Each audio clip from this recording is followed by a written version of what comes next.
time yelling at the moon, waking up at noon just to wonder how they do eat soup in the matrix, cause there is no spoons. I believe in God even with no clues, but you'll never ever see me sitting in no pew. Hey, Coach Johnny here with the basic C-cut drills for you. Some key things to remember when doing C-cuts: we generate pressure in the heel to move forward and in our toes to move backwards with our striding leg, which does a nice big C. Weight is carried on the gliding foot with the subtle weight shift in the shoulders and hips. Weight on our gliding foot should be placed in the balls of our feet so that we have good control and adjustment as we make our movements. C-cuts are versatile and used in a variety of common movements.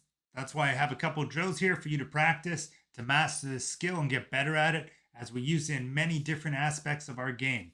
So I hope you enjoyed this video and have fun doing it. As you can see here, I'm using a C-cut to not only come off my post and gain angle as the puck comes out of the net, maybe to go out to a face-off at the face-off dot here, or to go back into the corner as the puck goes into the corner, or to move out to a puck at the blue line. So in all these clips, you'll see one leg, the inside leg is generating power, and the outside leg is strictly gliding and guiding.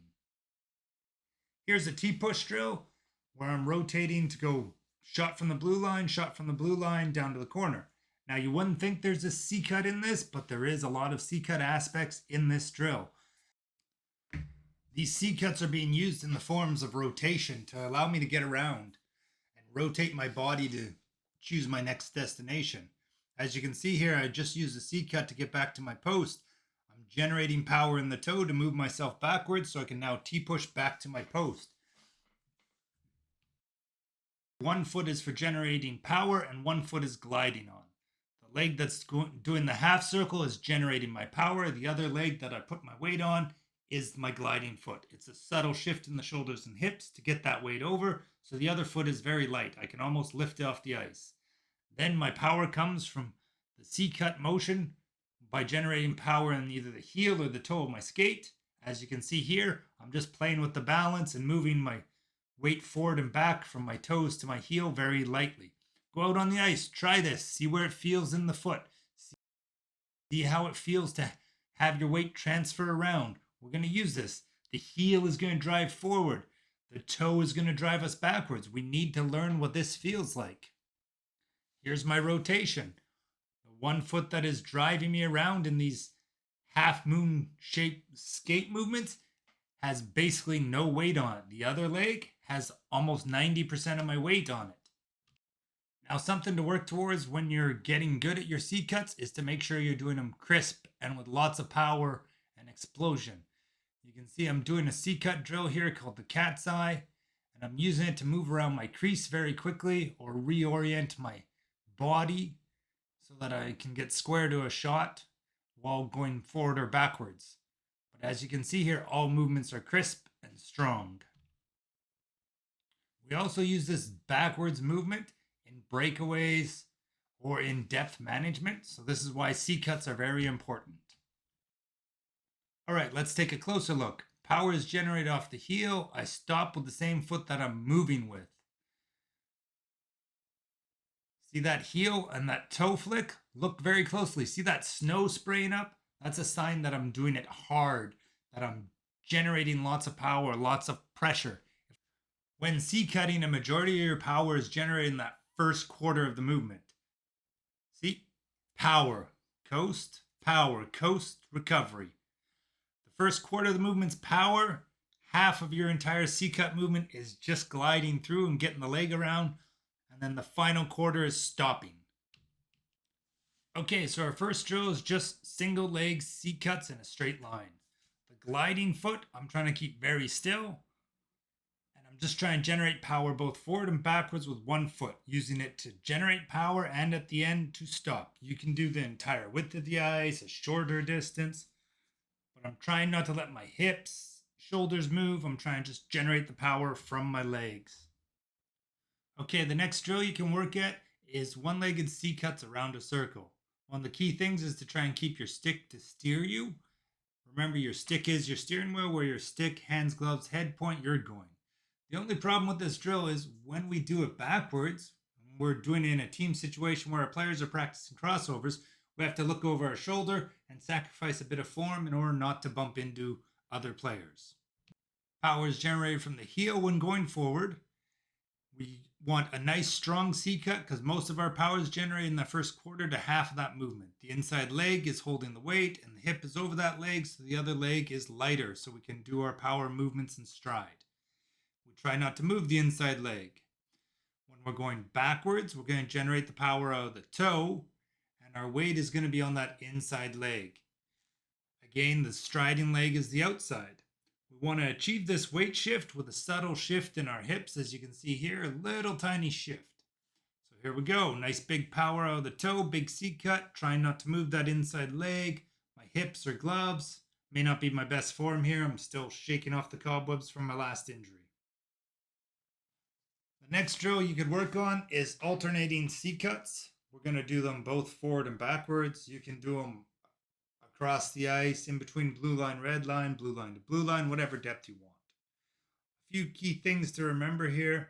We want to keep ourselves on the line or going in a straight line. Our hips and shoulders are square, and our gloves are square and out in front. They're not wavering back and forth. This would be signs we're using our upper body to generate momentum for our legs, which is poor form. I'm trying to keep my upper body, hips and shoulders all square.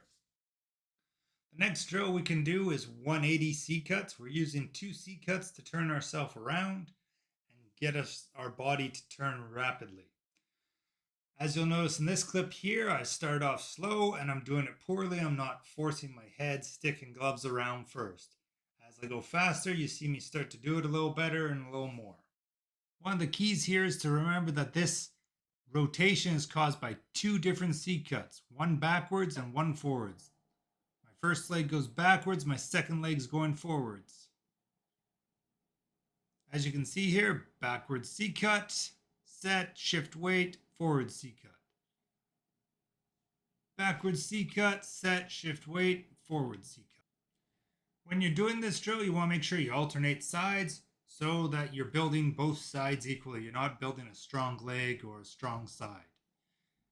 As I do it faster, you can see it's very much easier for me to rotate around very quickly. And this comes with a lot of practice. Another key thing to notice here is the leg that I'm stopping with. Whatever leg I'm using to finish my forward rotation with, I'm stopping with. So that leg pushes me around, I stop and set with it.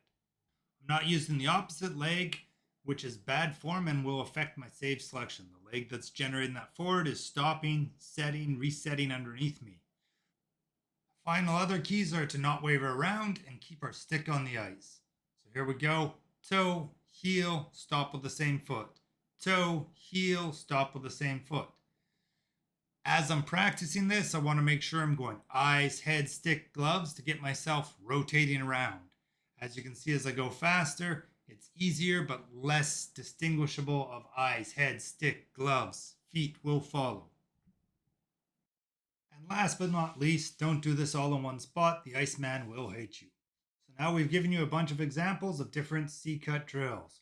We have the forward C-cuts where we're generating power out of the heel and going around a circle.